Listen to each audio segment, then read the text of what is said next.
Hello folks, it's Annie here with Keto Way. I'm sorry I haven't been here for about 3 weeks. I've had just other things going on, and I really didn't have much news to state because I'd only lost like 1 pound in 2 weeks, and found out that one of the sweeteners I was using for my coffee, and I drink 2 cups of coffee a day, was stevia in the raw, and basically found out that it's no good. You can't use it because it has sugar in it. And I didn't realize that. So I was using it and it kicked me out of ketosis. So I was out of ketosis for about 2 weeks. And it's taken me about a week to get back into it. I know I am, but my blood sugars are down again because my blood sugars went up a little. I'm thinking, why are my blood sugars up? And then I realized I was reading an article and saw that the stevia in the raw is terrible. It's not a good, it was either that or Dr. Berg. I was listening to one of them online, and no, can't use that. So I am down now. I lost another 3 pounds. I was 266 the last time I spoke on here on my blog, and now I'm down to 263. So 3 pounds down. And still going strong. I can see it now a little in my face. I'm getting, because I'm 60, I got this little thing here, and I'm hoping that's going to go. My husband said he's going to get me doing some neck exercises that'll help with that. And I don't want the loose flabby skin. I'm going to try and keep that as to a minimum. And yes, I got my hair cut. So I needed it. It was getting too long, and the ends were bad. You know how they get brittle. And as I'm a menopausal woman, I'm finding my hair is getting more thin and more brittle. So I thought I'll get it cut shorter. That'll help with growth, and it'll help to keep it healthy and keep it trimmed. So yes, I did get my hair cut. And I want to thank you all for continuing to watch my videos. Please hit the like and subscribe button. That will help me greatly because eventually I want to monetize my videos. And I need 1,000 subscribers. So if you subscribe, that really helps me. And if you like, that's even better in my analytics. So I'm hoping you will. I'm going to start another channel very soon, which is going to be a teaching channel. It's mostly for women, but men can listen to it too, because I'm sure there's men out there that are going to come across it. But it's going to be a teaching channel, a biblical teaching channel. So because I am a Christian and I believe in the Lord Jesus Christ as my Savior. And I believe in the Bible, the Holy Bible, as it is written and nothing else. So I want to do some teaching to help women. In these days, we surely need it because this world is getting darker and darker as time goes on, as each day goes on.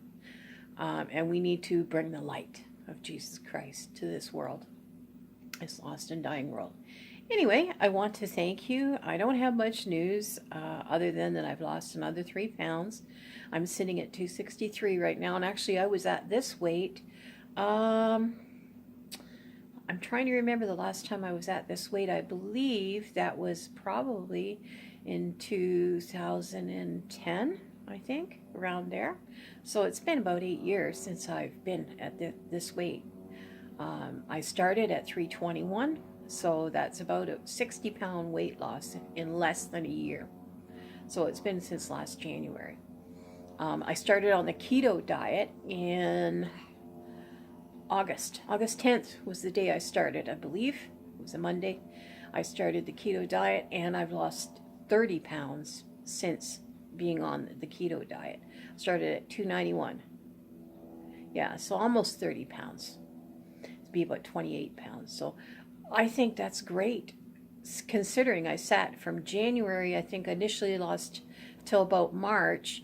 I lost 30 pounds, and then I sat there from March till August, losing the 30 pounds at 290, 291. I fluctuated up and down a little bit, but I wasn't doing the keto diet. I was just, cutting back on my carbs a bit, but I was still eating grains, breads, pastas. I was eating, bad fats, eating the trans fats, like, fries, deep fried stuff, got away from all of that. And I'm telling you, I find this is very easy. It's very easy for anybody who's listening to this and you don't know what a ketogenic diet is. It's a low carb, high dietary fat diet. So you cut out all sugars, all refined and processed foods, and try to eat as clean as possible. And clean, by clean I mean organic if you can. We're on a budget, so it's kind of hard for us to afford the organic foods. I'm hoping and praying that there comes a time in the near future where it doesn't cost so much for the organic foods. But we do get organic fruits and organic produce at times. Being in a northern country, the wintertime is the worst when prices go up because we don't get the fresh produce here unless it's, usually it's GMO. It's done in a greenhouse. So we don't get that in the wintertime. I do want to say that I'm feeling better. I was feeling terrible there, and I couldn't figure out, wow, my blood sugars are up again. I'm not feeling very well. Well, it was because I was kicked out of ketosis, and I knew I was out of ketosis. I knew I was. And it was all because of that. And now I've gone off of that, and I've been using the sweet leaf stevia in my coffee instead. I'm hoping there's going to come a day where I can get off of even the sweeteners and get away from that. I've found out I did eat some sweets. I ate some keto brownies that I made at Thanksgiving. Now, maybe that didn't help either, so I might have to stay away from those things until I get to my target weight, my goal weight. And when I get to the goal weight, then, I can add those in now and then, but it's not something I think I'll be eating all the time. Because I have a very strongly affected metabolism because of being diabetic and having fatty liver disease. And I have been this way. Most of my life I've been overweight, as I've told my story before. Even as a child, I was what you'd call a chubby child. And I didn't eat right as a child. We never ate right. Now, mind you, our foods are a lot better. My mother never used margarine. She used butter. That was something she never used margarine. We owned a restaurant. So I grew up in the restaurant, eating restaurant foods, which was basically restaurant sandwiches, hot dogs, hamburgers, fries, deep fried foods, grilled foods like stuff on the flat grill. Mom and Dad had a flat grill.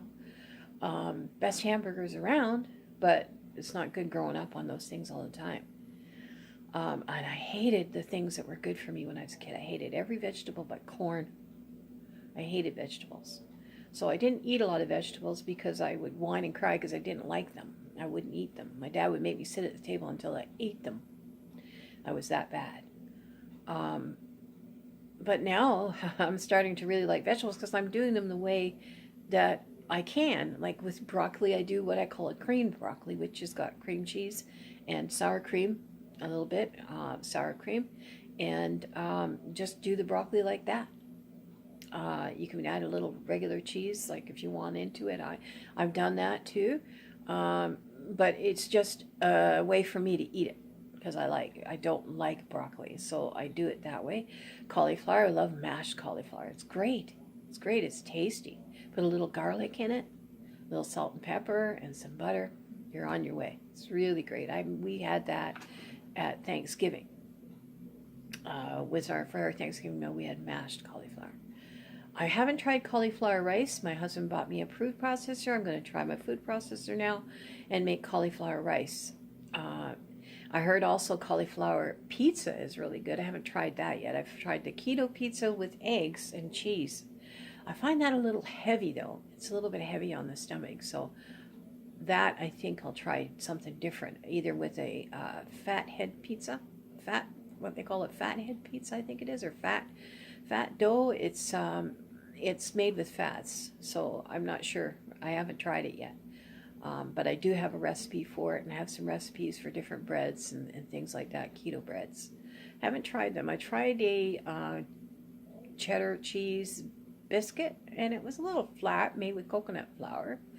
I think I'm just going to have to experiment a little because I know coconut flour you can't use very much, and when you put any liquid into it, it just sucks it right up. So it's a difference with coconut flour and regular flours. So eventually what I'm going to do once I experiment and find some really good recipes for those of you who haven't listened to me, I will post some recipes in the future. I'm right now learning to edit on my videos, and so it's a process. And it'll take me a little bit, but I'm going to start editing things in there. I might even put some, I might even, do a video of a recipe I'm making one day. So there's future plans for things. So I hope you'll stick with my vlog here. It's going to become more than just a vlog. I want to make it more like showing you recipes. I'll show you what I look like. I'll take some videos of myself, some pictures. I like to post them and put those in there before and as I'm going along. Like right now, I'm almost 60 pounds down, and I can feel a big difference in my clothes. I've gotten some things on that I couldn't get on before at all, that wouldn't go near me. I've gotten them on as a pair of some underwear, by the way. I'll say that under my breath for the guys out there, any guys that are listening to this. I got them on, which is great. I haven't been able to touch them. They haven't been able near me. I can do my coat up, no problem now, and there's even room when I put it on. So there's stuff sitting in my closet, some really nice clothes that I haven't been able to wear for about 4 or 5 years, maybe more, since we moved into this place where we live here. And I'm looking forward to putting those clothes on, as I'm sure that all you people that have been on this diet, you get excited. It's nice when you see the weight coming off and you're feeling good and you're not hungry. You're not hungry. And that's the biggest deal for me, is like, wow, I'm not hungry. I'm basically doing 24-hour fasts every day. I fast. I eat once a day. That's all I eat. Now and then, if I do get a little hungry, I have a little snack. I've got a tiny snack. It's like a handful of almonds. But nothing serious. Maybe I'm eating fruit, a little bit of fruit, but not every day. That's not an everyday thing. That's like once a week, maybe twice a week. I'm eating fruit. I think I need the vitamin C. My husband thinks so too. That it's good for you, vitamin C, and there's vitamin C in fruits. Now, I'm eating berries, not high-carb fruits. I only eat strawberries, blackberries, raspberries, or blueberries. I'm not a big blueberry fan unless they're cooked blueberries, but I prefer blackberries, raspberries, and strawberries. So my husband will buy those for me, gets those for me. I'm feeling a lot better. My energy levels are still not the greatest, but then I also have fibromyalgia and fatigue. I do find it's come up, so I do know that the levels of fatigue are not as bad. The inflammation is not near as bad as it was. So I'm feeling way better when it comes to that. Inflammation has gone way, way down since I stopped gluten. So I stopped the gluten, it's gone. Like basically, I still have arthritis. And I know when the weather sometimes gets a little bad, as all you older folks out there know, that arthritis can be affected. The weather does affect it at times. When it's really cold or it gets really damp, it gets right into that bone and you can feel it. So I do have arthritis a little. But I'm telling you, I'm just amazed. I'm really amazed. I guess I'm still amazed that this diet is so easy. It's easy for me. I'm not hungry. Like I said, I have 2 coffees a day, and I eat once a day, and I eat between 9 and 10:30 at night. That's when I eat. And I listened to Dr. Fung, and he said it doesn't matter. Dr. Berg saying it doesn't matter when you eat. It's what works for you and your schedule and your... I get a lot more done in the evenings. So I'm an evening person. I stay up later. And I get up later in the day, in the morning or the early afternoon. So I'm a late night. I'm a night hawk. Works for me. I've worked nights for years, and that's what works for me. So I am like what they call OMAD, 1 meal a day.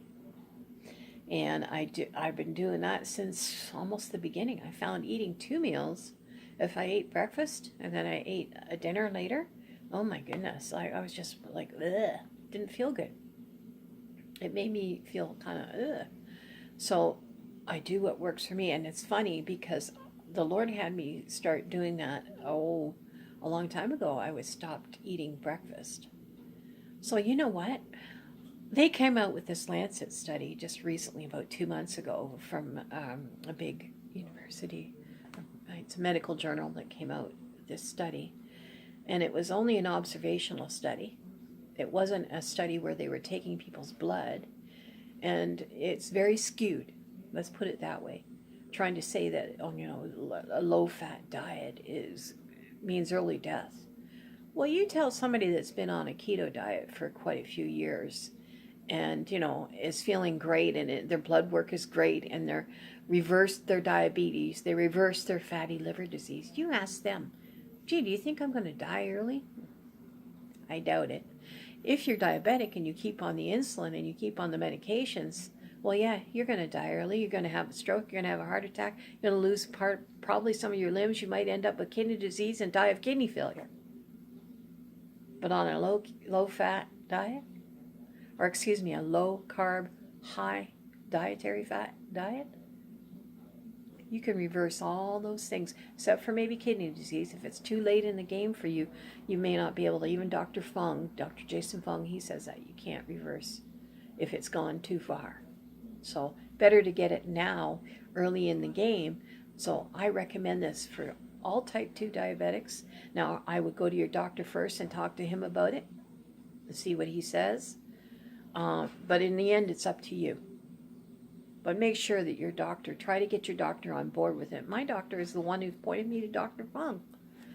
And I read his book, The Diabetes Code. I'm telling you, he's had patients, Dr. Fung, and he's taken them right off their diabetes medications and has them doing a low keto diet and intermittent fasting. And they've actually reversed their diabetes. How about that? So, for you naysayers out there, I would say keep it to yourself. Let the people who are trying to work to get their health back, let them do it. Let them do it. Let them try it. It's not for everyone. Not everyone is going to be able to succeed at a keto diet. Perhaps there's other health issues that might be affecting them that's not going to allow them to do that. You have to get your doctor on board with the diet. Mine is. He's the one that pointed me to it. He's the one that told me I have severe fatty liver disease, and if I don't do something, it's not a matter of if, but a matter of when I'm going to have liver failure. No, I didn't want that. That really, really opened my eyes, and I had to make a decision, and I did. So I started actually months and months ago, just eating once a day, and it's funny. It was just a normal thing to get into that. It was a normal thing. I stopped kind of eating breakfast, and I was eating 2 everything bagels, sometimes with just tuna on them, having tuna salad. That was what my breakfast was every single day. The high carbs that I was taking. It was unbelievable, the carbs I was ingesting. And here I was still increasing my insulin levels. I was messing with my metabolism even more, the hormones in my body. So now that I'm trying to get my hormones back on track so that they work properly after years and years of abusing it, well, it's going to take some time. Anyway, my folks, I just hope you have a blessed week. I wish you all good things in your life, and I hope you keep on ketoing, because that's what I'm going to do. Anyway, God bless. Have a great week, and we'll talk to you soon.